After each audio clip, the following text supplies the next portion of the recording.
मेरे को पाकिस्तान भेजा जाए। मेरा घर परिवार, मेरे माता पिता सब पाकिस्तान में ही है।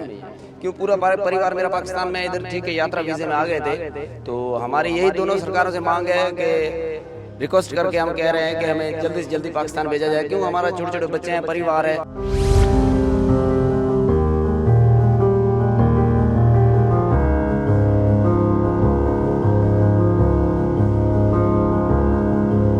कि हमें यहाँ सुविधा दी है, यहाँ रहने की परमिशन भी दी है कि आप रह सकते हो। जब तक आप पाकिस्तान नहीं जाते तो हम आपके साथ हेल्प करेंगे।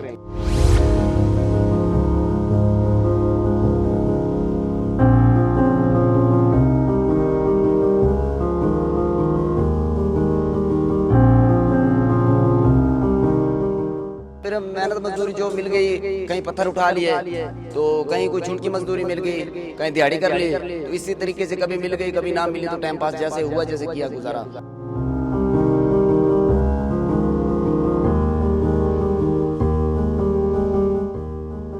तस्वीरां श्री दुर्गियाना तीर्थ ਅੰਮ੍ਰਿਤਸਰ ਦੀ ਧਰਮਸ਼ਾਲਾ ਦੀਆਂ ਨੇ, ਜਿੱਥੇ ਕਿ ਉਹ ਪਰਿਵਾਰ ਠਹਿਰੇ ਹੋਏ ਨੇ ਜਿਹੜੇ ਕਿ ਪਾਕਿਸਤਾਨ ਦੇ ਪਰਿਵਾਰ ਨੇ, ਹਿੰਦੂ ਪਰਿਵਾਰ ਨੇ।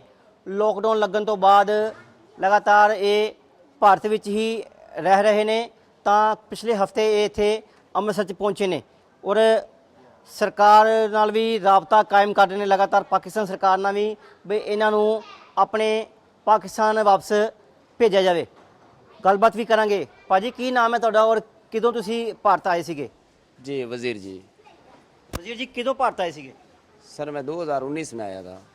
तो मेरी घर वाले इधर जो आके बीमार हुई थी, उसके कारण की वजह से मैं रुक गया। तो मेरा वीज़ा जो था वो ख़त्म हो गया। तो मैंने जोधपुर सरकार के पास जो है मैंने फ़ॉर्म वगैरह भराए वापसी जाने के लिए। तो उसके बावजूद मेरे जो फॉर्म भरे हुए हैं वो जयपुर भी पहुँचे हैं, दिल्ली एम्बेसी भी पहुँचे हैं। तो पाकिस्तान सरकार से भी मैंने अपील की कि मेरे को पाकिस्तान भेजा जाए। मेरा घर परिवार, मेरे माता पिता सब पाकिस्तान में ही हैं।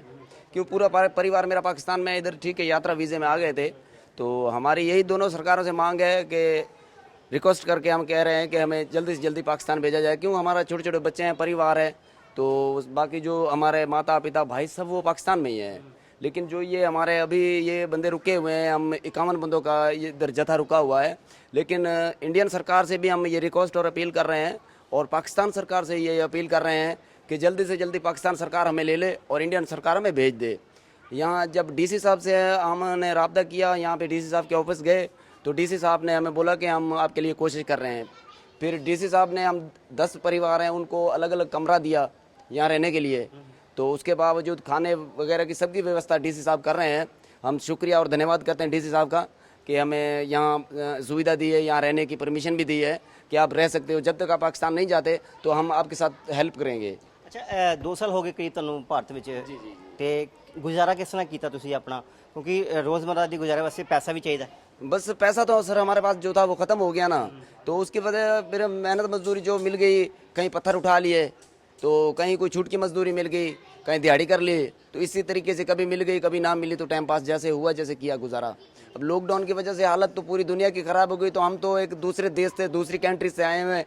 तो जब दूसरी कंट्री का एक दूसरी कंट्री में चला जाता है तो उसका हालत तो फिर आप भी पढ़े लिखे हो, आप भी जानते होंगे कि हमारे क्या हालत हुई होगी। ਜੋ ਪਾਕਿਸਤਾਨ 'ਚ ਪਰਿਵਾਰ ਤੁਹਾਡਾ ਮਾਪੇ ਹੋਇਆ, ਉਹਨਾਂ ਨਾਲ ਰਾਬਤਾ ਹੁੰਦਾ ਤੁਹਾਡਾ? जी जी, मेरे पिताजी ने जो मेरे पापा हैं, मेरे डैडी, उनसे रब्ता हुआ है। मेरे डैडी जो आंखों से भी अंधे हैं, लेकिन वो हॉस्पिटल में भर्ती है। उनकी जो ये रीढ़ की हड्डी है ना, ये काम नहीं कर रही, हॉस्पिटल में भर्ती है। पूरा शरीर जो है काम नहीं कर रहा है।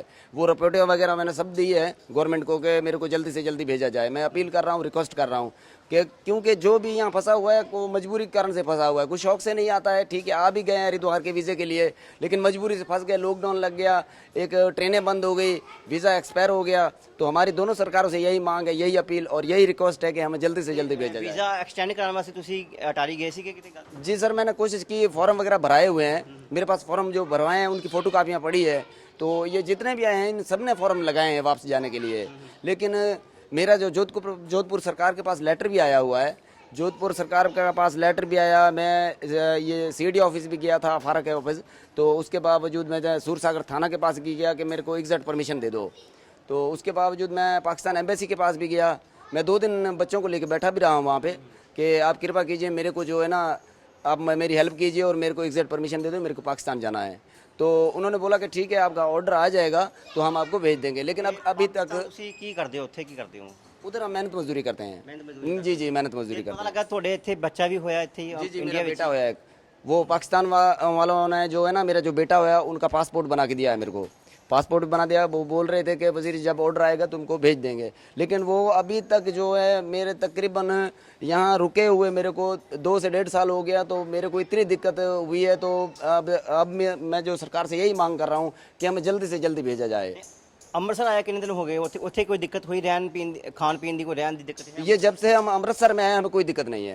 हमें अमृतसर में जो है पहले तो हम बाबा के जो गुरुद्वारे चले गए थे, जब ऑर्डर पे आए ना तो उधर से जो है ये बीएसएफ वालों ने जो हमें वापस भेज दिया था, तो हम बाबा के गुरुद्वारे चले गए। लेकिन बाबा ने हमारे साथ बहुत हेल्प की है, हमारे बच्चों को रहने की जगह भी दी थी, सब कुछ किया। फिर वहाँ से हम डीसी साहब के ऑफिस चले गए, तो हमने डीसी साहब को यही अपील की कि हमें पाकिस्तान भेजा जाए, लेकिन डीसी साहब ने हमें बोला कि आपको हम पाकिस्तान भेज देंगे, दिक्कत वाली बात नहीं है, आप बैठो।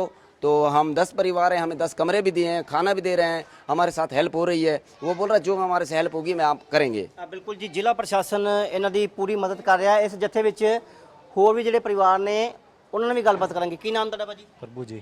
ਪ੍ਰਭੂ ਜੀ, ਕੀ ਕਹਿਣਾ ਚਾਹੁੰਦੇ ਹੋ? ਕਿੰਨੀ ਦੇਰ ਹੋ ਗਈ ਤੁਹਾਨੂੰ ਇੱਥੇ ਭਾਰਤ ਵਿੱਚ ਜਦੋਂ ਦਾ ਲੋਕਡਾਊਨ ਲੱਗਾ? जी सर, मैं 2013 मार्च में आया था, 13 मार्च 2020 में। तो हरिद्वार वीजे के लिए आया था, 8 दिन के बाद लॉकडाउन लग गया। ਗੰਗਾ ਇਸ਼ਨਾਨ के लिए आए थे ਉੱਥੇ ਤੁਸੀਂ? जी, तो गंगा स्नान करने के लिए आए थे और 8 दिन के बाद लॉकडाउन लग गया, फिर हम फंस गए। फिर और हमारी ਕਿੱਥੇ ਰਹੇ ਹੋ ਤੁਸੀਂ? भारत से यही अपील है कि हमें जल्द से जल्द भेजा जाए। हम, मेरा बच्चा भी एक पीछे है वहीं पाकिस्तान में, मेरे माँ बाप और बहन भाई सब रिश्तेदार वहीं पे है। हम बहुत परेशान हैं, इसलिए भारत सरकार और पाकिस्तान से यही अपील है कि हमें जल्द से जल्द भेजा जाए। ਅੱਛਾ, ਇਹ ਬੱਚੀ ਜਿਹੜੀ ਤੁਹਾਡੇ ਗੋਦ ਵਿੱਚ ਹੈ ਇਹ ਇੱਥੇ ਹੋਈ ਹੈ? ਇਹ ਇੱਥੇ ਹੋਈ ਆ ਜੀ, ਭਾਰਤ ਦੇ ਵਿੱਚ ਹੋਈ ਹੈ। ਤੇ ਇਹਦਾ ਵੀਜ਼ਾ ਵਗੈਰਾ ਅਪਲਾਈ ਕੀਤਾ ਤੁਸੀਂ ਜਾਂ ਪਾਸਪੋਰਟ ਬਣ ਗਿਆ ਇਹਦਾ? ਪਾਸਪੋਰਟ ਬਣਵਾਇਆ ਜੀ ਇਹਦਾ। ਹਾਂਜੀ। ਤੇ ਇੱਥੇ ਕੋਈ ਅੰਮ੍ਰਿਤਸਰ 'ਚ ਜਦੋਂ ਦੇ ਆਏ ਕੋਈ ਦਿੱਕਤ ਤਾਂ ਨਹੀਂ ਹੋਈ ਖਾਣ ਪੀਣ ਦੀ, ਰਹਿਣ ਦੀ? ਕੋਈ ਚੀਜ਼ ਦੀ ਦਿੱਕਤ ਨਹੀਂ ਹੈਗੀ। ਡੀ ਸਾਹਿਬ ਦੇ ਧੰਨਵਾਦ, ਜਿਹੜਾ ਸਾਨੂੰ ਇੱਥੇ 10 ਕਮਰੇ ਦਿੱਤੇ 10 ਪਰਿਵਾਰਾਂ ਨੂੰ, ਤੇ ਬੜੀ ਉਹਦੀ ਧੰਨਵਾਦ ਜੀ। ਬਸ ਹੁਣ ਮਨ ਇਹੀ ਕਰਦਾ ਵੀ ਫਟਾਫਟ ਪਾਕਿਸਤਾਨ ਦੀ ਵਾਪਸੀ ਹੋ ਜਾਏ। ਵਾਪਸੀ ਹੋ ਜਾਏ ਬਸ ਫਟਾਫਟ। ਤਾਂ ਹੋਰ ਵੀ ਪਰਿਵਾਰ। ਕੀ ਨਾਮ ਭਾਜੀ ਤੁਹਾਡਾ? भोजा जी। ਬੋਝਾ ਜੀ, ਕੀ ਕਹਿਣਾ ਚਾਹੁੰਦੇ ਹੋ? ਕਿੰਨਾ ਸਮਾਂ ਹੋ ਗਿਆ ਇੱਥੇ ਔਰ ਕਿਸ ਤਰ੍ਹਾਂ ਜ਼ਿੰਦਗੀ ਬਤੀਤ ਕਰ ਰਹੇ ਹੋ? ज़िंदगी बस टाइम पास ही कर रहे हैं सर। हम पाकिस्तान जाने के लिए, मेरे को सन 2020 में आया था और अभी पाकिस्तान जाने के लिए यही। ਹਰਿਦਵਾਰ ਹੀ ਆਏ ਸੀਗੇ? जी सर, हरिद्वार करने के लिए आए थे, स्नान करने के लिए। और यही गवर्नमेंट दोनों से अपील करते हैं, पाकिस्तान और भारत से, हमारे को जल्द से जल्द भेजा जाए पाकिस्तान। आप कभी यहाँ आके ਇੱਥੇ ਬੱਚੀ ਹੋਈ ਤੁਹਾਡੇ ਇੱਥੇ, ਤਾਂ ਇਹ ਕਿੰਨੇ ਮਹੀਨੇ ਦੀ ਬੱਚੀ ਹੈ? 3 महीने दे सर जी। ਤੇ ਇਹਦਾ ਪਾਸਪੋर्ट बन गया? नहीं, पासपोर्ट नहीं बना। मैं गया था एमबीसी बनवाने के लिए, तो उन लोगों ने बोला जो एटीएम कार्ड से जो इसके पैसे जो है फीस है पासपोर्ट की वो ट्रांसफर में होगी। ਤੇ ਪੈਸੇ ਤਾਂ ਤੁਹਾਡੇ ਕੋਲ ਹੋਣੇ ਨਹੀਂ ਕਿਉਂਕਿ ਤੁਸੀਂ ਦੂਜੇ ਮੁਲਕ 'ਚ ਹੋ। जी सर, वो तो हमारे पास नहीं था, तो इसी वजह से मैं फिर यहाँ आ गया। ਤੇ ਪਾਕਿਸਤਾਨ ਦੇ ਜਿਹੜੇ ਤੁਹਾਡੇ ਪਰਿਵਾਰ ਹੈ ਤੁਸੀਂ ਉਹਨਾਂ ਨਾਲ ਸੰਪਰਕ ਕੀਤਾ ਵੀ ਪੈਸੇ ਕਿਸੇ ਨਾ ਕਿਸੇ ਤਰੀਕੇ ਨਾਲ ਭੇਜੇ ਜਾਣ, ਬੱਚੀ ਦਾ ਪਾਸਪੋर्ट बन जाए? नहीं सर, हमारे किसी के पास एटीएम कार्ड नहीं है। हम तो मेहनत मजदूरी करने वाले, ताज़ा बना करते हैं, ताज़ा खा जाते हैं। ਨਹੀਂ, ਜਿੱਥੇ ਮੈਂ ਹੋਰ ਵੀ ਤੁਹਾਡੇ ਜਿਹੜੇ ਸਾਥੀ ਨੇ ਇਹਨਾਂ ਕੋਲੋਂ, ਇਹਨਾਂ ਦੇ ਪਰਿਵਾਰ ਕੋਲੋਂ ਪੈਸੇ ਮੰਗਵਾ ਕੇ ਜਿਹੜਾ ਕਿ ਇਹਦਾ ਪਾਸਪੋर्ट ਤਿਆਰ ਕਰਾਇਆ ਜਾਵੇ ਤਾਂ ਜੋ ਜਦੋਂ ਪਾਕਿਸਤਾਨ ਜੱਥੇ ਨੇ ਜਾਣਾ ਤਾਂ ਤੁਹਾਨੂੰ ਦਿੱਕਤ ਨਾ ਹੋਵੇਗੀ। ਉਹ ਸਰ ਜੀ ਐਵੇਂ ਆ ਨਾ, ਕੋਈ ਕਿੱਥੇ ਦਾ ਕੋਈ ਕਿੱਥੇ ਦਾ, ਸਾਰੇ ਆ ਕੇ तो ਇੱਥੇ ਹੀ ਮਿਲੇ हैं। तो एटीएम कार्ड से तो पैसे भी नहीं ट्रांसफर होते, तो इसी वजह से यही कारण है जो मजबूरी की वजह से हम बैठे हैं अभी। ਕੀ ਅਪੀਲ ਕਰਨਾ ਚਾਹੋਗੇ ਸਾਡੇ ਚੈਨਲ ਦੇ ਮਾਧਿਅਮ ਰਾਹੀਂ ਆਪਣੀ ਸਰਕਾਰ ਨੂੰ, ਪਾਕਿਸਤਾਨ ਸਰਕਾਰ ਨੂੰ ਜਾਂ ਭਾਰਤ ਸਰਕਾਰ ਨੂੰ? दोनों सरकारों ने यही अपील करते हैं जो जल्द से जल्द सानू भेजा जाए पाकिस्तान, हमारा अपने वतन में। ਬਿਲਕੁਲ ਜੀ, ਵਤਨ ਵਾਪਸੀ ਦੀ ਗੁਹਾਰ ਲਗਾਈ ਜਾ ਰਹੀ ਹੈ ਇਹਨਾਂ ਪਰਿਵਾਰਾਂ ਵੱਲੋਂ। ਤੁਹਾਨੂੰ ਦੱਸ ਦਈਏ, ਲੋਕਡਾਊਨ ਦੇ ਦੌਰਾਨ ਇਹ ਪਰਿਵਾਰ ਲੋਕਡਾਊਨ ਤੋਂ ਥੋੜੇ ਸਮਾਂ ਪਹਿਲਾਂ ਹਰਿਦੁਆਰ ਆਏ ਸੀ ਗੰਗਾ ਇਸ਼ਨਾਨ ਵਾਸਤੇ, ਤਾਂ ਉਸ ਤੋਂ ਬਾਅਦ ਲੋਕਡਾਊਨ ਲੱਗ ਜਾਂਦਾ ਹੈ।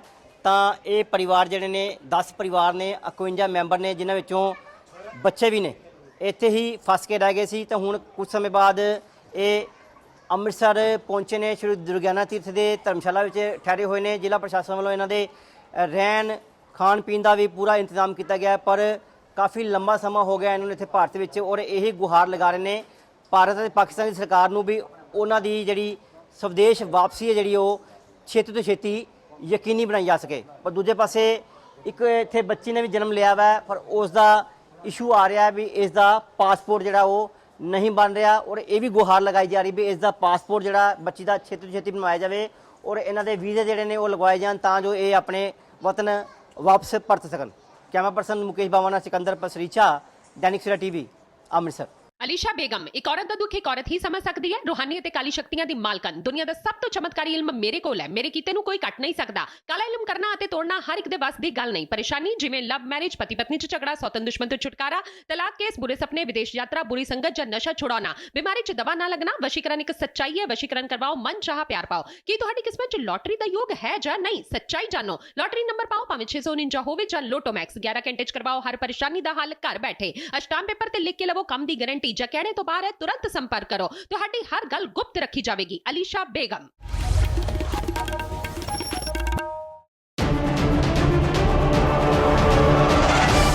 ਹਰ ਪਰਿਵਾਰ ਨੂੰ ਚਲਾਉਣ ਵਾਲੀ ਇੱਕ ਔਰਤ ਹੁੰਦੀ ਹੈ। ਔਰਤ ਹੀ ਘਰ ਦੀ ਜ਼ਿੰਮੇਵਾਰੀ ਸੰਭਾਲਦੀ ਹੈ, ਭਾਵੇਂ ਬੱਚਿਆਂ ਦੀ ਪੜ੍ਹਾਈ ਹੋਏ, ਭਾਵੇਂ ਦਵਾਈ ਹੋਏ, ਭਾਵੇਂ ਘਰ ਨੂੰ ਇਕੱਠਾ ਕਰਨਾ ਹੋਏ। ਹਰ ਪਰਿਵਾਰ ਦੀ ਮੁਸ਼ਕਿਲ ਜੇ ਹੱਲ ਕਰਦੀ ਹੈ ਤਾਂ ਇੱਕ ਔਰਤ ਕਰਦੀ ਹੈ। ਇਸ ਗੱਲ ਨੂੰ ਧਿਆਨ ਰੱਖਦੇ ਹੋਏ ਸ਼੍ਰੋਮਣੀ ਅਕਾਲੀ ਦਲ ਬਹੁਜਨ ਸਮਾਜ ਪਾਰਟੀ ਨੇ ਫੈਸਲਾ ਕੀਤਾ ਹੈ ਕਿ ਨੀਲੇ ਕਾਰਡ ਹੋਲਡਰ ਪਰਿਵਾਰ ਦੀ ਮੁੱਖ ਔਰਤ ਨੂੰ ਹਰ ਮਹੀਨੇ 2000 ਰੁਪਇਆ ਮਹੀਨਾ ਉਹਨਾਂ ਦੇ ਖਾਤੇ 'ਚ ਦਿੱਤਾ ਜਾਊਗਾ। ਸਾਲ ਦਾ 24000 ਰੁਪਇਆ ਉਸ ਮੁਖੀ ਪਰਿਵਾਰ ਦੀ ਔਰਤ ਦੇ ਖਾਤੇ 'ਚ ਦਿੱਤਾ ਜਾਊਗਾ, ਜਿਸ ਕਰਕੇ ਉਸ ਔਰਤ ਨੂੰ ਕਿਸੇ ਚੀਜ਼ ਦੀ ਮੁਸ਼ਕਿਲ ਨਾ ਪਏ। ਆ ਸਾਡਾ ਵਾਅਦਾ ਸਾਰੇ ਪਰਿਵਾਰਾਂ ਨੂੰ ਹੈ।